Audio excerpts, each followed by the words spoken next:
तपाईले पनि आफ्नो मोबाइलमा रहेको लाइटलाई डीजे बनाउन चाहनुहुन्छ मानौ कि यसरी।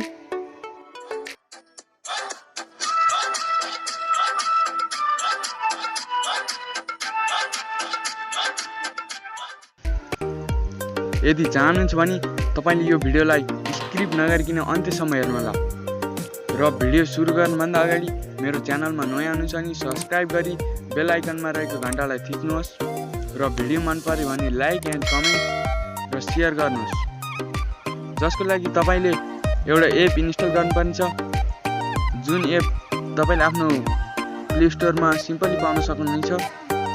र तपाईले प्ले स्टोरलाई ओपन गरिसकेपछि तपाईले सर्च बक्समा गएर तपाईले फ्लास बम भनेर सर्च गर्नुहोस्। तपाईले देख्न सक्नुहुन्छ यहाँ यो आइसकेको छ, यो तलपट्टिको। यसलाई ओपन गर्नुहोस् र तपाईको अगाडि यस्तो आउनेछ र तपाईले यसलाई इन्स्टल गर्नुपर्ने छ आफ्नो मोबाइलमा र इन्स्टल गरिसकेपछि ओपन गर्नुहोस्। ओपन गर्न साथ तपाईहरुको अगाडि यस्तो इन्टरफेस आउँछ र तपाईले इजिली अलो गर्दै जानुपर्ने छ।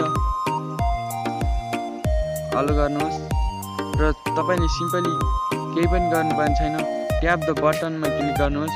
सकेपछि तपाईको मोबाइलमा यो एप एक्टिभेट भइसकेको छ र अब म तपाईलाई यो कस्तो बजेको छ भनेर देखाउने छु।